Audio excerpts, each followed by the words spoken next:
सतगुरु की शरण, टूटे दिल से नई जिंदगी की ओर शहर की भीड़ में भी कभी कभी इंसान इतना अकेला हो जाता है कि चारों ओर लोग रहते हुए भी भीतर सन्नाटा गूंजता है। यही हाल अरविंद का था। चेहरा मुस्कुराता दिखता, पर आंखों में थकान और दिल में बोझ था।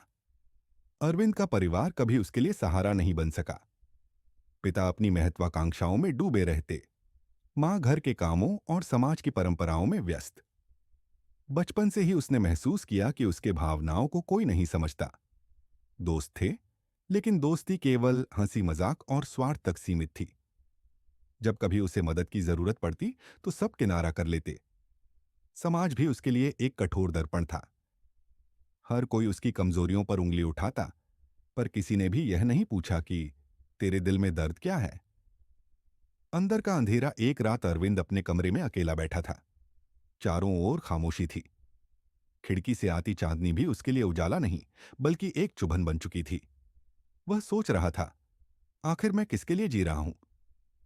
परिवार को मेरी परवाह नहीं, दोस्त केवल अपने मतलब तक हैं, और दुनिया हर पल ताने देती है।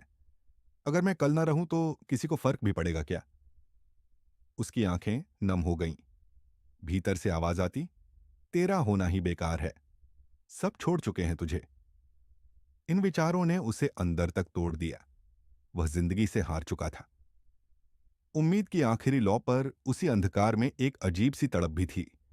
क्या सचमुच मैं अकेला हूं? क्या कहीं कोई है जो मेरी सुन सके? क्या कोई शक्ति है जो मेरे दर्द को समझे? इन सवालों के बीच उसका मन बेचैन होकर करवटें बदलता रहा। नींद कोसों दूर थी। यह टूटन उसके जीवन का सबसे कठिन मोड़ था। अगले दिन अरविंद बिना किसी वजह बाजार की ओर निकल गया। भीड़ के बीच चलते हुए उसका मन और भी भटक रहा था। तभी कानों में धीमी सी आवाज पड़ी। कोई भजन गा रहा था। जब सब छोड़ दें तेरा साथ, सदगुरु खड़ा है तेरे पास। ये शब्द जैसे सीधे उसकी आत्मा को छू गए। वह ठिठक गया। दिल धड़कने लगा।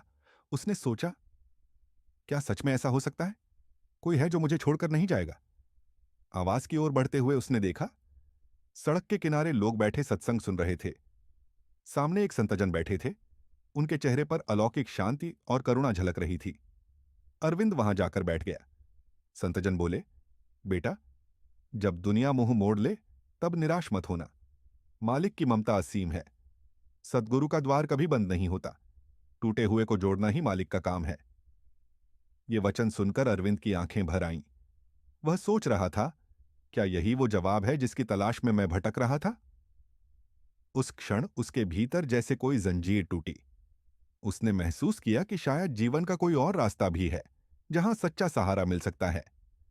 टूटी रात से नई सुबह तक, उस रात जब वह घर लौटा तो उसकी हालत अलग थी। आंसू अब भी थे, पर उनमें निराशा की जगह आशा झलक रही थी। दिल में पहली बार लगा, शायद मैं अकेला नहीं हूं। शायद सचमुच मालिक मुझे देख रहा है। अगर मैं पूरी तरह टूटकर उसके चरणों में जाऊं तो मुझे नई जिंदगी मिल सकती है। यह सोच उसके जीवन का पहला मोड़ था। अंधकार से भरे दिनों के बीच यह सतगुरु की पहली पुकार थी, जिसने उसके दिल में उम्मीद का दिया जला दिया। सतगुरु से पहली मुलाकात सुबह की हल्की हल्की धूप बाजार की गलियों में उतर रही थी। पर अरविंद के भीतर अब भी उदासी का बोझ था। पिछली रात सत्संग में सुनी बातें उसके कानों में गूंज रही थीं। सदगुरु का द्वार कभी बंद नहीं होता। उसने तय किया कि वह फिर से वहां जाएगा। दिल में संकोच था, क्या मुझे कोई अपनाएगा? क्या सदगुरु सचमुच मुझे समझेंगे? पर एक अदृश्य खिंचाव उसे खींच रहा था। पहली बार चरणों में जब वह सत्संग स्थल पर पहुंचा, भीड़ धीरे धीरे जमा हो रही थी। सामने वहीं संतजन बैठे थे। उनका चेहरा शांत, आंखें गहरी और आवाज मधुर थीं। अरविंद ने संकोच से दूर कोने में बैठने की कोशिश की, पर जैसे ही सदगुरु की नजर उस पर पड़ी, उन्होंने मुस्कुराकर कहा, आ जा बेटा, यहां आकर बैठ, संकोच मत कर। यह सुनते ही अरविंद की आंखें नम हो गईं। जिसे हर जगह तिरस्कार मिला था, उसे यहां बिना पूछे अपनापन मिल रहा था। वह कांपते कदमों से आगे बढ़ा और भीड़ के बीच बैठ गया। सदगुरु की वाणी सदगुरु ने कहना शुरू किया, मनुष्य का जीवन एक अवसर है। यह अवसर है मालिक से जुड़ने का। पर जब मन संसार की भीड़ में खो जाता है तो वह थक जाता है, टूट जाता है। बेटा, तू अकेला नहीं है। मालिक हर पल तेरे साथ है। जो टूटे दिल से पुकारे, मालिक उसकी सुनता ही है। हर शब्द जैसे सीधे अरविंद की आत्मा को छू रहा था। वह सोच रहा था, क्या सतगुरु मुझसे ही बात कर रहे हैं? कैसे ये मेरे दिल की सारी बातें जान गए? सत्संग के बाद लोग सतगुरु से आशीर्वाद लेने लगे। अरविंद भी धीरे धीरे उनके पास पहुंचा। उसकी आंखों से आंसू बह रहे थे। वह कुछ कह न सका, बस हाथ जोड़कर खड़ा रहा। सतगुरु ने उसका सिर थपथपाया और बोले, बेटा, इतना बोझ क्यों उठाए बैठा है? दुनिया बदलती रहती है, लोग आते जाते हैं, पर मालिक की ममता कभी नहीं बदलती। अगर तू सच्चे दिल से उसके नाम का स्मरण करेगा तो तुझे सच्चा सहारा मिलेगा। अरविंद की रुलाई फूट पड़ी। उसने कहा, महाराज, सबने मुझे छोड़ दिया। मैं अकेला हो गया हूं। किसके सहारे जीऊं? सतगुरु ने मुस्कुराते हुए कहा, तू किसके सहारे ढूंढ रहा है? तेरे भीतर जो आत्मा है वही मालिक का अंश है।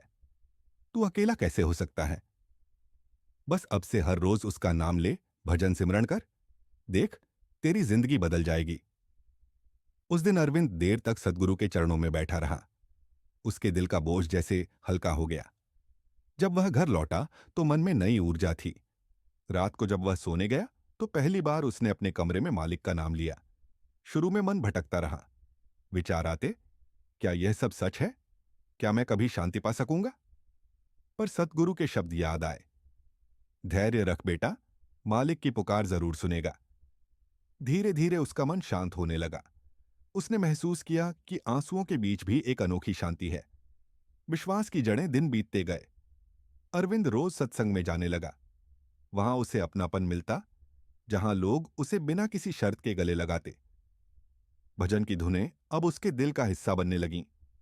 एक दिन उसने सतगुरु से पूछा, महाराज, मैं भजन करता हूं, लेकिन मन टिकता नहीं, क्या करूं? सतगुरु ने उत्तर दिया, मन तो भटकेगा ही बेटा। यह उसकी आदत है। तू उसे बार बार नाम की ओर खींच। जैसे बच्चा खेल खेल में मां से दूर भागता है, पर मां उसे बार बार अपने पास बुलाती है। ऐसे ही तू भी मन को बार बार मालिक की ओर बुला। धीरे धीरे मन शांत हो जाएगा। इन वचनों ने उसे गहरी राहत दी।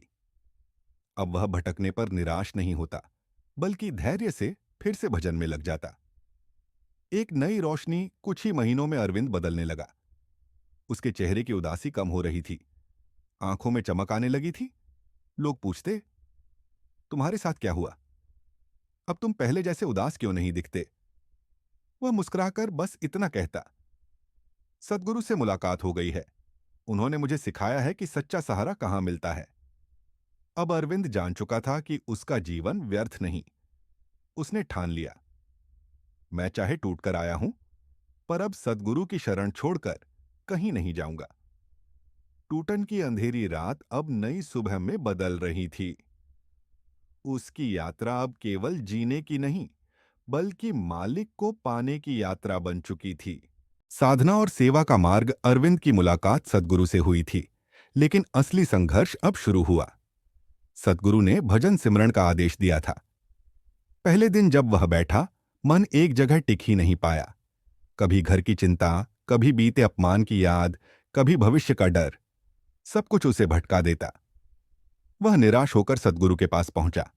महाराज, मैं कोशिश करता हूं पर मन मानता ही नहीं। क्या मैं कभी सफल हो पाऊंगा? सतगुरु मुस्कुराए और बोले, बेटा, मन को साधना सबसे कठिन काम है, पर अगर तू धैर्य रखेगा तो वही मन तेरा साथी बन जाएगा। याद रख, हर बार तू नाम की ओर लौटता है तो मालिक तेरा कदम गिनता है। ये वचन सुनकर अरविंद को हिम्मत मिली। अब वह हर दिन थोड़ा थोड़ा अभ्यास करने लगा। कभी 5 मिनट, कभी 10 मिनट, फिर आधा घंटा। धीरे धीरे उसके भीतर शांति उतरने लगी। सिर्फ भजन सिमरन ही नहीं, सतगुरु ने सेवा का महत्व भी बताया। बेटा, सेवा से आत्मा निर्मल होती है। जब तू दूसरों का दुख बांटेगा, तब तेरा अपना दुख छोटा लगेगा। अरविंद ने संगत के साथ सेवा शुरू की। गरीब बच्चों को पढ़ाना, बीमारों की देखभाल, संगत स्थल की सफाई, लोगों को भोजन कराना। पहली बार उसने महसूस किया कि दूसरों की मदद करने में सच्चा आनंद है। उसका मन, जो पहले खालीपन से भरा था, अब संतोष से भरने लगा। समय बीतता गया। अरविंद अब वही व्यक्ति नहीं रहा जो टूटकर सद्गुरु की शरण में आया था। पहले उसकी आंखों में केवल आंसू थे, अब उनमें दया और अपनापन था। पहले उसके शब्द शिकायत से भरे थे, अब उनमें दूसरों को हिम्मत देने वाली मिठास थी। पहले उसका जीवन बोझ था, अब उसका जीवन एक आशीर्वाद लगने लगा। सतगुरु ने उसे कहा, देख बेटा, तू बदल रहा है। अब तू खुद अंधकार से निकल चुका है और अब दूसरों के लिए दीपक बनना है। यह सुनकर अरविंद भाव विभोर हो गया। उसने निश्चय किया कि वह अपना जीवन मालिक और सतगुरु के नाम पर समर्पित करेगा। वर्षों बीत गए। अरविंद का चेहरा अब तेज से दमकता था। जो पहले टूटन और निराशा का प्रतीक था, वही अब आशा और शक्ति का उदाहरण बन चुका था। लोग उसके पास आकर कहते, भाई, हमें भी वह शांति चाहिए जो तुम्हारे चेहरे पर है। अरविंद मुस्कुराकर कहता, ये मेरी नहीं, सतगुरु की देन है। जब मैं पूरी तरह टूट गया था, तब उन्होंने मुझे थामा। अगर तुम भी सच्चे दिल से उनकी शरण में जाओगे तो तुम्हें भी यही शांति मिलेगी। अरविंद अब सिर्फ अपने लिए नहीं जीता था, वह सद्गुरु का संदेश फैलाने लगा। भजन सिमरन की महिमा, सेवा का महत्व और मालिक की असीम ममता। जहां कहीं कोई निराश मिलता, वह उसे अपनी कहानी सुनाता। मैं भी तुम्हारी तरह टूटा था, पर जब मैंने सद्गुरु के चरणों में अपना दर्द रख दिया तो उन्होंने मुझे नई जिंदगी दी। लोग उसकी बात सुनकर रो पड़ते और प्रेरित होते। सद्गुरु का आशीर्वाद। एक दिन संगत के बीच सद्गुरु ने अरविंद को बुलाया और बोले, बेटा, तूने मालिक के नाम को अपना सहारा बना लिया। अब तू खुद उदाहरण बन गया है। याद रख, यह जीवन सेवा और भक्ति के लिए है। इसी में तेरा सच्चा आनंद है। अरविंद ने चरणों में झुककर कहा, महाराज, अगर आप ना होते तो मैं जी ही नहीं पाता। जो मैं था वह मर चुका था। आपने मुझे नया जन्म दिया है। आज अरविंद की कहानी हर किसी को यही सिखाती है। जब दुनिया छोड़ देती है, जब सब दरवाजे बंद हो जाते हैं, तब सद्गुरु का द्वार खुला रहता है। जो टूटकर उनके चरणों में जाता है, उसे नई ताकत, नई दिशा और नई जिंदगी मिलती है। अरविंद का जीवन हमें यही बताता है। भजन सिमरन से मन की अशांति मिटती है, सेवा से आत्मा निर्मल और संतुष्ट होती है। सतगुरु की शरण से इंसान को सच्चा सहारा और जीवन का उद्देश्य मिलता है। जो कभी अपने दर्द से हार चुका था, वही आज मालिक के नाम का दीपक बनकर औरों को राह दिखा रहा है। वीडियो पसंद आया है तो गुरु कृपया RSKD चैनल को सब्सक्राइब जरूर करें।